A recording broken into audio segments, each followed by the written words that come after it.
Bienvenue sur FR Daily News. Notre actualité d'aujourd'hui parlera de Demain nous appartient. Spoiler. Victoire a avorté de l'enfant de Benjamin sur TF1.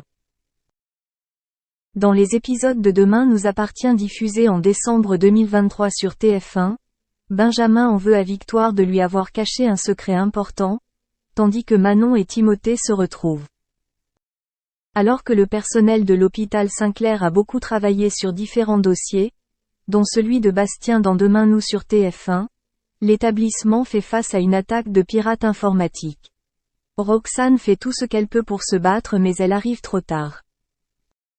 Ce hacker a exigé qu'Kwon lui verse une somme d'argent pour qu'il ne divulgue pas les fichiers. Sarah souligne que le temps du pirate est trop court et qu'il ne cherche donc pas d'argent mais des attentions. Des dizaines de dossiers sont alors publiés sur Internet et d'autres pourraient suivre. Timothée et Manon se sont rencontrés sur TF1. Celle de Victoire en fait partie. Elle précise notamment qu'elle a eu un avortement des plus secrets en 2022, alors qu'elle portait l'enfant de Benjamin. Il n'était pas conscient et était donc au courant. Il en a parlé à Victoire et n'a pas donné suite. Victoire lui explique qu'elle ne voulait pas lui dire parce qu'elle avait peur de sa réaction. De leur côté, Manon et Timothée ont mangé ensemble, ce dernier venant tout juste de rentrer à 7. Manon reproche à son ami de ne pas l'avoir prévenu de son retour, puis constate qu'il n'a pas changé. En effet, Timothée avait apporté une liste de questions pour la conversation. Demain nous appartient. Montons. L'épisode Demain nous appartient diffusé lundi 4 décembre 2023 sur TF1 a rassemblé 2,87 millions de curieux, soit 15,9% des enfants de 4 ans et plus présents de 19h15 à 19h49. Le lundi 27 novembre 2023, l'émission a été regardée par 2,72 millions de personnes, réalisant ainsi une part d'audience de 1,1 en une semaine.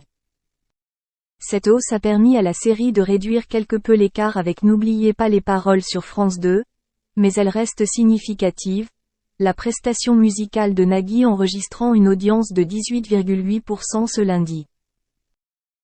Concrètement, la chaîne TF1 regroupe 22% de femmes de moins de 50 ans responsables des achats et des objectifs commerciaux.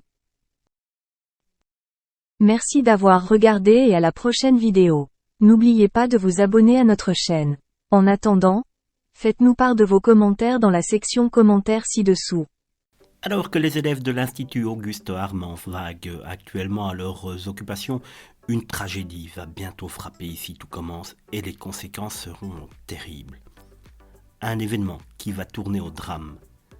Les scénaristes du feuilleton phare de TF1 vont faire passer les téléspectateurs par toutes les émotions, car si les intrigues sont relativement calmes ces derniers temps, cela ne va pas durer longtemps. Ainsi, Yasmine et Salomé vont très bientôt organiser un bal de fin d'année et si les deux jeunes femmes ne seront pas forcément d'accord, cet événement spécial sera également le théâtre de nombreux rebondissements. D'abord, comme le révèlent nos confrères de Téléstar, cela sera l'occasion pour Louis de revenir à Saint-Laurent-des-Gousses.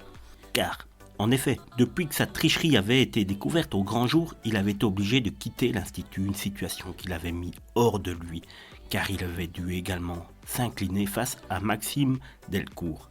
Parti à Lille afin de comploter avec la chef Cardone pour faire tomber Emmanuel Le Tessier, il avait laissé derrière lui Charlène, toujours aussi éprise de lui.